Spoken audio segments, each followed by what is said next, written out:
Hello everyone.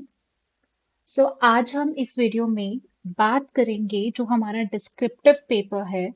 ठीक है, CAPF का पेपर 2 जो रहता है हमारा, दैट इज ऐसे राइटिंग, रिपोर्ट राइटिंग वगैरह से। देखिए उसमें जो मेजर पार्ट होता है, जिस मतलब जो कि स्कोरिंग हम बोल सकते हैं।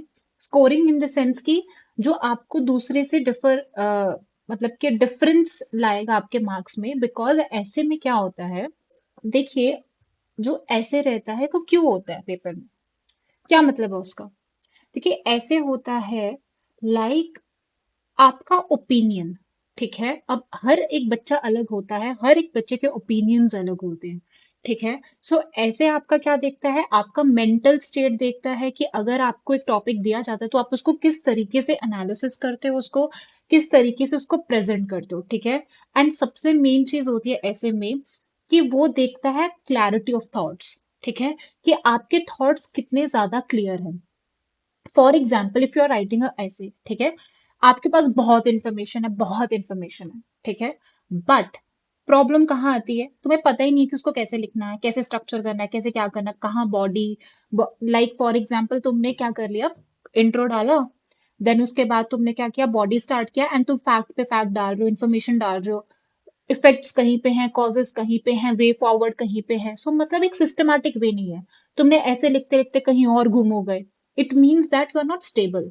ठीक है, तो ऐसे आपकी पर्सनैलिटी के बारे में बहुत सारी चीजें बताता है।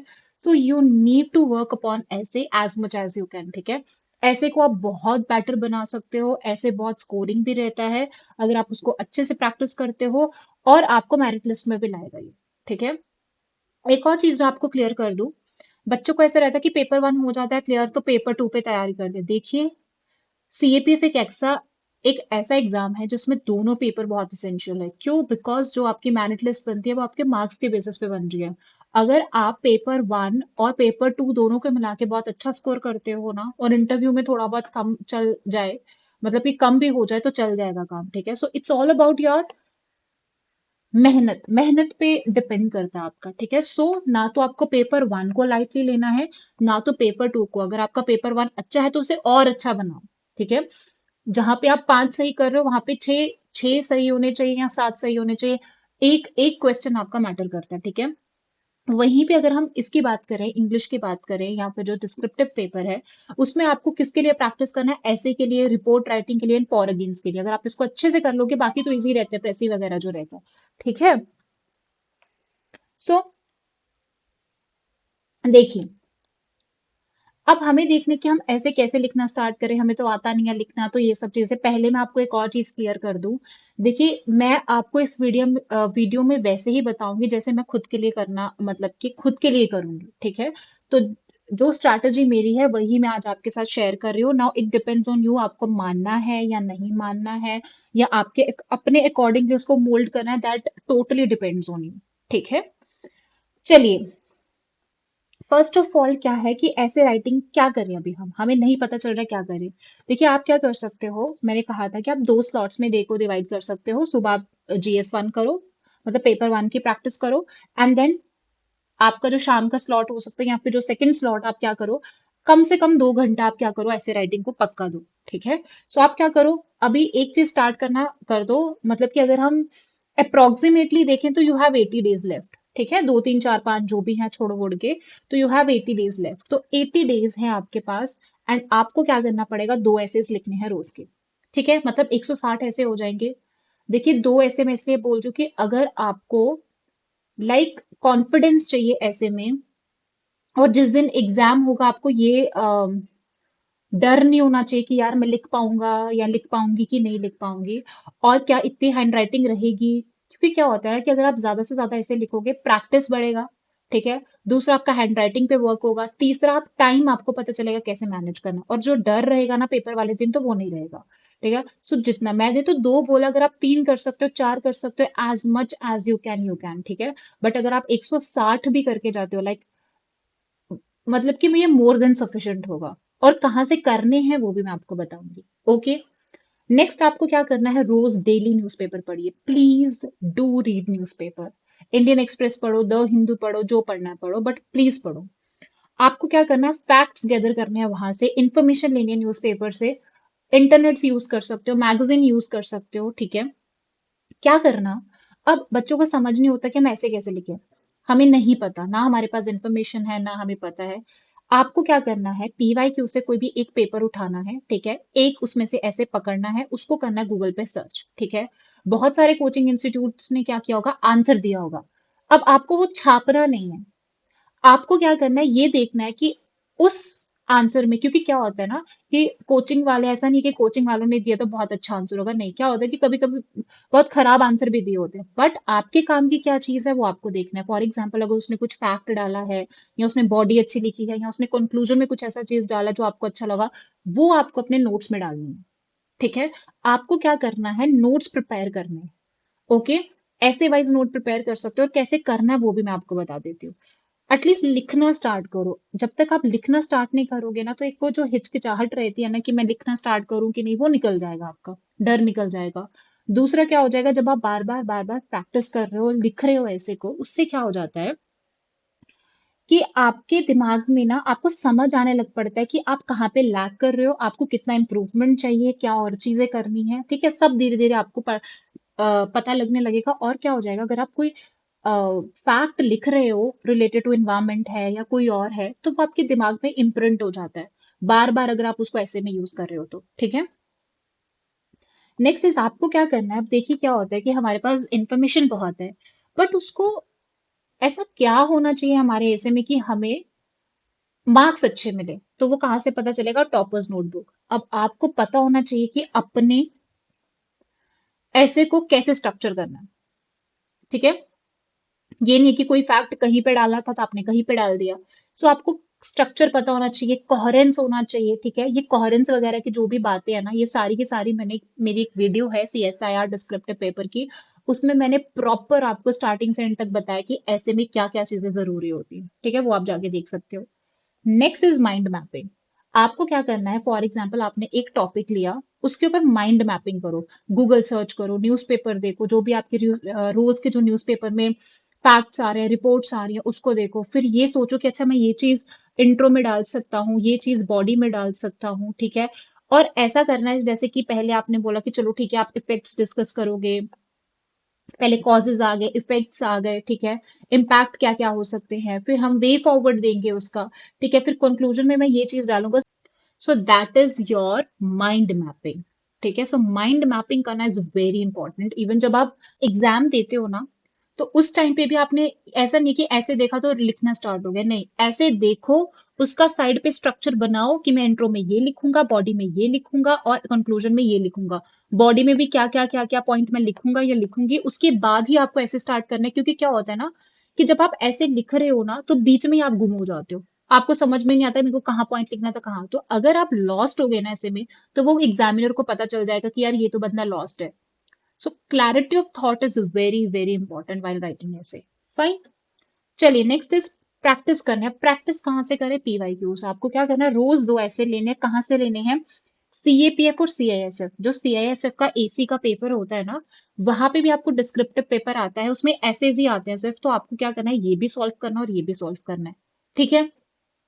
दूसरा आपको क्या करना है, मेजर थीम्स में डिवाइड करना है। फॉर एग्जाम्पल, आपको ये चेक करना है कि कहाँ कहाँ से आपके ऐसे आते हैं, जैसे हेल्थ सेक्टर से, एजुकेशन सेक्टर से, आर्म्ड फोर्सेस है, इंटरनल सिक्योरिटी है, विमेन से है। तो आपको अलग अलग, जैसे कि आप क्या कर सकते हो, अपने नोट्स में डिवाइड कर सकते हो नोटबुक को, या फिर अलग अलग नोटबुक प्रिपेयर कर सकते हो। लाइक ये विमेन के टॉपिक्स पे ये ऐसे यहाँ इस नोटबुक पे लिखूंगा, फिर इन्वायरमेंट से रिलेटेड इसमें होंगे, ठीक है। तो ऐसे करिए। Next is current affair based topics. अब क्या होता है ना, कुछ बहुत हॉट टॉपिक्स होते हैं, जैसे AI बहुत चल रहा है, डीप फेक तो कितना ज्यादा है। सो इन पे नोट्स प्रिपेयर करिए, ठीक है, कि अगर कल को इन पे ऐसे आ जाता है तो हम कैसे लिखेंगे। देखिए, जो ये करंट अफेयर बेस्ड टॉपिक्स है, आई ट्राई कि मैं अपने खुद के रिसर्च से जो मैं खुद टॉपिक प्रिपेयर करके जाऊंगी वो मैं आपको डाल दूंगी। बट उसके लिए थोड़ा सा टाइम लगेगा, मेरे को भी रिसर्च करना पड़ेगा, थोड़ा बहुत देखना पड़ेगा, उसके बाद ही मैं डाल सकती हूँ, ठीक है। उसके लिए आपको वेट करना पड़ेगा। बट उससे पहले मैं आपको बता देती हूँ कि आपको कैसे मेजर जो ऐसे थीम्स है उसको डिवाइड करना। अब देखिए, मेजर थीम्स कौन कौन सी होती हैं। पहला आप रख सकते हो इंटरनल सिक्योरिटी। आपको क्या करना, अगर आप डिजिटली नोट्स बनाते हो तो भी ठीक है, अगर आप पेपर पे बनाना चाहते हो तो भी ठीक है। देखिए ये चीज आप डिजिटली बना सकते हो, बट जो आपको ऐसे प्रॉपर लिखना है ना, तो वो आप A4 साइज जो शीट होती है उस पर ही लिखिए। ठीक है, तो क्या करना है, पहले इंटरनल सिक्योरिटी। तो आपको इंटरनल सिक्योरिटी में क्या देखना है, जो भी आर्म्ड फोर्सेस से रिलेटेड ऐसे होगा, बॉर्डर इशू होगा, इंटरनेशनल रिलेशन होगा, वॉर होगा, और भी जो भी चीजें आएंगी वो सारी की सारी आपको इसमें डालनी है, क्योंकि इंटरनल सिक्योरिटी से आपको क्वेश्चन आएगा ही आएगा, डायरेक्टली और इनडायरेक्टली। ठीक है, नेक्स्ट इज विमेन से रिलेटेड। विमेन एम्पावरमेंट पे होता है, उनके अपलिफ्टमेंट के लिए विमेन का जो कंट्रीब्यूशन है आर्म्ड फोर्सेस में, सोशल इश्यूज जो वो फेस करती हैं, सारी की सारी चीजें विमेन से रिलेटेड होगी, वो आप अलग से नोट्स बनाओगे उसके। ठीक है, then we have is agricultural environment को कंबाइन कर दो। ठीक है, जैसे कि कुछ इश्यूज होते हैं, क्लाइमेट चेंज, डिजास्टर मैनेजमेंट हो गया, सो ये सारा इन्वायरमेंट कवर कर लेगा। जो भी फार्म इश्यूज हो रहे हैं, ये सारा का सारा कौन देखेगा, आपका एग्रीकल्चर इन्वायरमेंट। नेक्स्ट आता है अपने पास science and tech. Very very important. देखिए एआई बहुत इंपॉर्टेंट है। एआई में आपका जो डीप फेक है, साइबर क्राइम है, रोज you will get a news on this. ठीक है, डिजिटल इंडिया है, ई मीडिया है, आपको पता होना चाहिए। सो इसमें आपकी क्या हो जाएगा ना, बहुत सारी चीजें कवर हो जाएंगी कि इसके पॉजिटिव इम्पैक्ट क्या है, नेगेटिव इम्पैक्ट क्या है, और उनका वे फॉरवर्ड क्या है। तो आपको हर, अगर आप न्यूज़पेपर रोज पढ़ते हो ना, तो आपको ये सब उसमें मिल जाएगा। डेटा तो आपको बहुत ज्यादा मिल जाएगा। ठीक है, अब एजुकेशन पे भी, अब education is also a very broad theme है, जिसमें पॉलिसीज है, नेशनल एजुकेशन पॉलिसी है, और भी बहुत सारी चीजें रिलेटेड आती रहती हैं। ठीक है, हेल्थ सेक्टर है, हेल्थ सेक्टर में भी बहुत सारी चीजें आ गई हैं आपकी। ठीक है, वो भी आप कर सकते हो। पॉलिटिकल इश्यूज पे भी आता है। ठीक है, जो पॉलिटिक्स है आपका, जैसे कि अभी वोटिंग बिहेवियर पे आ सकता है आपको। फिर उसके बाद जो ऑलरेडी भी आ चुके हैं आपके, जो भी रिफॉर्म्स लाए जा रहे हैं, वॉट एवर। ठीक है, अभी मैं आपको दिखाऊंगी कौन कौन से टॉपिक किस किस थीम के अंडर आते हैं। फिर आपकी सोसाइटियां सोशल इश्यूज भी आते हैं, जैसे जेंडर, कास्ट हो गया आपका, कास्ट बेस्ड सर्वे हो गया। ठीक है, जेंडर से कोई रिलेटेड चीज आ रही है।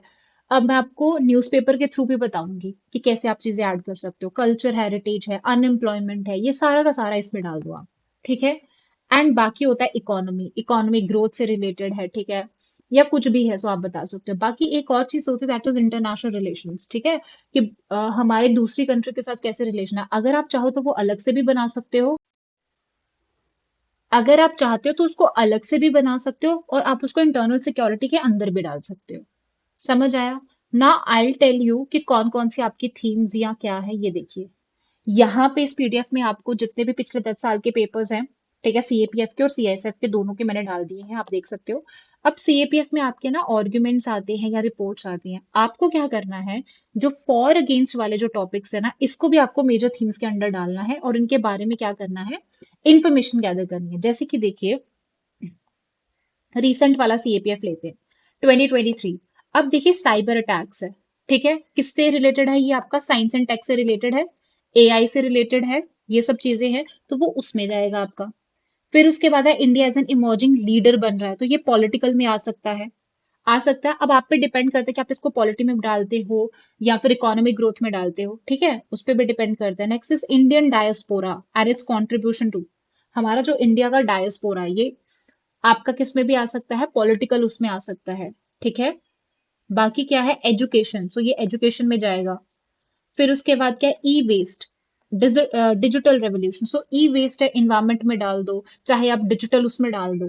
ठीक है, so that depends on you. और कभी कभी क्या होता है ना, कि दो थीम्स को मर्ज करके भी कोई क्वेश्चन आता है, जैसे कि विमेन और आर्म्ड फोर्सेस को रिलेट कर देते हैं। सो आप क्या करो, वो विमेन पे भी डालो और आर्म्ड फोर्सेस में भी डालो उसको, या फिर आप एक ही बनाइए जिसमें दोनों चीजें कवर हो रही हैं। ठीक है, सो आपको एक होलिस्टिक आंसर बनाना है। फिर उसके बाद जोग्राफिकल एंड लिंग्विस्टिक डाइवर्सिटी वाला मैंने आपको बता दिया। ठीक है, उसमें आ जाएगा ये। जैसे जेनेटिकली मॉडिफाइड क्रॉप्स है, ये रिपोर्ट है, तो आपको किस में डालना है, ये इन्वायरमेंट वाले में डालो उसको। ठीक है, कैपिटल पनिशमेंट, ये पॉलिटिकल उसमें आ जाएगा आपका। समझ आ रही है? सो आपको क्या करना है, आप एक काम कर सकते हो, जैसे अगर आप आज स्टार्ट कर रहे हो, तो आप जितने भी इन्वायरमेंट रिलेटेड टॉपिक्स है, तो आप ये सोचो कि जितने भी आज तक इन्वायरमेंट रिलेटेड टॉपिक आए हैं, मैं आज 2 टॉपिक्स लूंगा या लूंगी। ठीक है, इन्वायरमेंट से लूंगी। फिर उसके बाद जब तक प्रॉपर पूरे एंड तक इन्वायरमेंट के खत्म नहीं हो जाते, तब तक आप उसको इन्वायरमेंट तक रखो। ठीक है, इन्वायरमेंट के सारे नोट्स बना लीजिए, प्रॉपर इन्फॉर्मेशन गैदर कर लीजिए, और उसके बाद जब इन्वायरमेंट खत्म हो जाए फिर पॉलिटिकल पे चली जाइए, फिर वो खत्म हो जाए, फिर उसके बाद इंटरनेशनल रिलेशंस, ऐसे क्या हो जाएगा, आपके जो ब्रॉड थीम्स है वो भी कवर हो जाएंगे, आपके पास नोट्स भी बन जाएंगे और आपको पता भी चल जाएगा कि ऐसे कैसे लिखना है। ठीक है, बाकी मैं आपको क्या करूंगी ना, एक खुद भी थोड़े बहुत ऐसे लिख के आपको दिखाऊंगी ताकि आपको थोड़ा सा हिंट हो जाए कि आपको कैसे लिखना है। ठीक है, बाकी मैं आपको न्यूज़पेपर से बता देती हूँ कि आपको कैसे कैसे चीजें गैदर करनी है या क्या करना है। ठीक है, देखिए, जैसे अब आपके लिए जो ये आज का न्यूज़पेपर है, तो न्यूज़पेपर में क्या चीजें इंपॉर्टेंट रहती है दैट आई टेल यू। अब क्लाइमेट चेंज है, तो क्लाइमेट चेंज में आपको पता होना चाहिए कि कहाँ कहाँ पे, देखिए recent news is very important, जैसे उत्तराखंड का ये एग्जाम्पल है। ठीक है, this is example of Uttarakhand, तो इसके क्या क्या प्रॉब्लम्स हैं आपको पता होना चाहिए, किसकी वजह से है और इसकी वजह से क्या चीज हो रही है। जैसे इसकी वजह से कार्बन, ब्लैक कार्बन एमिशन हो रहा है, यहाँ से आप कर सकते हो। फिर उसके बाद क्या है कि उन्होंने ये चीज बोला है कि क्या चीज करनी चाहिए, कि जो भी ये वे फॉर्म में डाल सकते हो कि इकोलॉजिस्ट है या क्लाइमेट साइंटिस्ट है, zoology, fire safety, disaster management, इनको एक साथ आना पड़ेगा। ठीक है, बाकी ये भी बताया गया है फॉरेस्ट सर्वे के अकॉर्डिंग ना, दिस इज वेरी इंपॉर्टेंट, कि अकॉर्डिंग टू फॉरेस्ट सर्वे, जब आप ऐसे लिखते हो तो इम्पैक्ट बढ़ता है ऐसे पे। ठीक है, कि क्या होने चाहिए, कि उनके अकॉर्डिंगली किसकी वजह से ये सब चीजें हो रही है वो बताई गई है। ठीक है, और एक और क्या इफेक्ट था कि ड्राई स्पेल हुआ था, ठीक है, मानसून नहीं आया था, बारिश नहीं अच्छे से हुई, वो क्यों नहीं हुई, वो भी तो क्लाइमेट चेंज का इफेक्ट है ना। सो एक दूसरे के साथ इंटर रिलेट करना है। उसके बाद है स्टेट का जो फॉरेस्ट डिपार्टमेंट है, उसने रिमीडियल मेजर्स भी बताए हैं, क्या बताए हैं, ये सब चीजें बताए हैं। सो ये सब एग्जाम्पल्स कहाँ पे आती है, आपके क्लाइमेट चेंज में, इन्वायरमेंट वाले में। ठीक है, हो सकता है कि क्लाइमेट चेंज पे आए, हो सकता है फॉरेस्ट फायर पे आए, हो सकता है कोई भी आए, तो आप इसको बता सकते हो। ये भी पूछ सकता है कि आजकल मतलब कितना ज्यादा चेंज हो रहा है, वे फॉरवर्ड क्या है, सो ये सब आप डाल सकते हो। अब ये चीज जो है आपका, ये आता है आपका, जो मैंने आपको जेंडर वाला बताया, ठीक है ना, इश्यूज बताए, सोशल इश्यूज, जैसे कि हमारी जो LGBTQI+ राइट्स है, हो सकता है कि इस पे क्वेश्चन आ जाए कि इनकी राइट्स पे क्या आपका वो है, या फिर जो वल्नरेबल सेक्शंस है उनके अपलिफ्टमेंट के लिए क्या चीजें हो रही है। सो आप बता सकते हो कि अभी सुप्रीम कोर्ट का एक जजमेंट आया, उसने क्या किया है कि उन्होंने एक्सटेंड कर दिया है ambit of pregnancy to non binary people. उन्होंने कहा है सिर्फ बाइनरी पीपल नहीं होते हैं, कि लाइक मेल एंड फीमेल ही नहीं होता, बट उसके बाहर भी, apart from that also there are people. ठीक है, ट्रांसजेंडर मैन है, तो उनकी उन्होंने आइडेंटिटी को भी क्या किया है, इसको एक्सटेंड किया है। और उन्होंने एक और चीज किया है, प्रेग्नेंट पर्सन यूज किया है, उन्होंने प्रेग्नेंट वुमेन यूज नहीं किया है, प्रेग्नेंट पर्सन किया है, ताकि इसको जेंडर न्यूट्रल बनाया जाए। तो इससे आप देख सकते हो, इससे क्या हो रहा है कि एक्नॉलेजमेंट हो रहा है एक वाइडर और ज्यादा इंक्लूसिव जेंडर स्पेक्ट्रम। ठीक है ना, जेंडर स्पेक्ट्रम को बढ़ाया जा रहा है, so it is a positive step. So आप ये सब चीजें उसमें डाल सकते हो, क्योंकि ये रिसेंट की चीजें हैं, ये सब डालोगे तो इम्पैक्ट पड़ेगा। समझ आया। बाकी ये क्या है, हाँ ये थोड़ा सा इंटरनेशनल रिलेशंस पे है, ये सब चीजें भी डाल सकते हो, कि जो आपका शी जिनपिंग है वो यूरोप गया था। ठीक है, अब यूरोप अगर चाइना की साइड हो जाता है, तो इससे क्या हो जाएगा, इंडिया को भी तो इम्पैक्ट पड़ रहा है कि नहीं पड़ रहा है ना। सो ये सब चीजें आप इंटर रिलेट कर सकते हो। Now this is sugar and spice not all nice. ठीक है, इसमें ये चीज बताया गया है कि जो आपकी स्पाइसेस वगैरह है, अब यहाँ पे देखिए कि जो MDH ब्रांड्स वगैरह है उनको रिजेक्ट कर दिया गया है, कि उसमें एक कार्सिनोजेनिक इथाइलिन ऑक्साइड मिल रहा है। ठीक है, तो उसकी वजह से तो आप ये देख सकते हो, अगर न्यूट्रिशन बेस पे हेल्थ से रिलेटेड कोई भी आता, आप ये सब चीजें डाल सकते हो। ठीक है, इसमें ये चीज भी बोली है, सुप्रीम कोर्ट ने बोला है कि इसके अकॉर्डिंगली आप क्या कर रहे हो, कि जो लाइफ गारंटेड अंडर आर्टिकल 21 है वो वायलेशन हो रहा है उसका। समझ आया। बाकी आपको ये सब जो गाजा स्ट्रिप है या फिर राफा क्रॉसिंग, ये पता होना चाहिए कहाँ पे है, क्या है। नेक्स्ट और क्या है, हाँ डीप फेक पे आ रहा है, देखिए दिस इज वेरी इंपॉर्टेंट। सो आप यहाँ से आप कर सकते हो कि जो पॉलिटिकल कैंपेनिंग के चलते डीप फेक को यूज किया जा रहा है, वीडियोस बनाई जा रही हैं जिसमें मतलब कि प्राइम मिनिस्टर दिखाया जा रहा है बट बोल कोई और है उनकी आवाज में। सो ये सब चीजें हैं, तो ECI ने इसके खिलाफ बोला कि अगर आपको पता चलता है, आपके नोटिस में आता है, तो विदिन 3 आवर्स आप उसके बारे में पता लगाने की कोशिश कीजिए। ठीक है, और ये भी चीज बोला है कि ये चीज जो स्प्रेड हो रही है, लाइक ट्वीट है या ये सब चीजों से ये स्प्रेड हो रही है। बाकी मेन चीज है व्हाट्सएप से हो रही है। अब WhatsApp encryption, hand to hand encryption, so उसमें पता लगाना कि कौन ये चीज कर रहा है, इट्स वेरी डिफिकल्ट। और यहाँ पे 500 मिलियन यूजर्स हैं आपके व्हाट्सएप पे। सो इसकी वजह से देखिए कितना मिस इन्फॉर्मेशन हो सकता है, तो ये सब चीजें बता सकते हो आप। ठीक है, डीप फेक में क्या है, क्या कैसे उसको हैंडल कर सकते हैं ऑल दैट। अब ये बताया कि पेस्टिसाइड्स का, ये भी आप न्यूट्रिशन में डाल सकते हो, कि उन्होंने ये चीज बोला है कि जो पेस्टिसाइड का लिमिट है वो एक होना चाहिए स्पाइसेस में, क्योंकि वो इम्पैक्ट कर सकता है हेल्थ को। ठीक है, सो एफएसएसएआई जो है उन्होंने बोला है कि हम एक्शन लेंगे अगर हमें लगेगा कि जो पेस्टिसाइड्स हैं, उनको लगता है कि जो पेस्टिसाइड्स हैं ज्यादा यूज करने से इम्पैक्ट हो रही है हेल्थ, तो वो करेंगे। ठीक है, तो ये समझ आ गया कि आपको कैसे न्यूज़पेपर को कैसे यूज करना है। ओके, चलिए। So I think most of the things I have cleared. तो ये सारे के सारे आप क्या कर सकते हो, नोट्स बनाना स्टार्ट करिए, एटलीस्ट लिखना स्टार्ट करिए। ठीक है, गूगल पे सर्च कीजिए, आपको अच्छा मिलता है तो वहां से लिखिए, चाहे देख के लिखिए, बट एटलीस्ट स्टार्ट राइटिंग। लिखोगे तो ही आपको समझ में आएगा कि क्या सही है, क्या गलत है, क्या चीजें ऐड कर सकते हो। टॉपर्स की नोटबुक देखिए आप। ठीक है, ओके, चलिए। So this is it from my side. कोई प्रॉब्लम है, कोई दिक्कत है, please let me know. Okay, बाकी कैसे लिखना है उसका भी एक सैम्पल मैं आपको बता दूंगी, थोड़ा बहुत कैसे आप स्टार्ट कर सकते हो। सो आई थिंक ऐसे स्टार्ट करने के लिए इतना काफी है। बाकी all the very best. Thank you.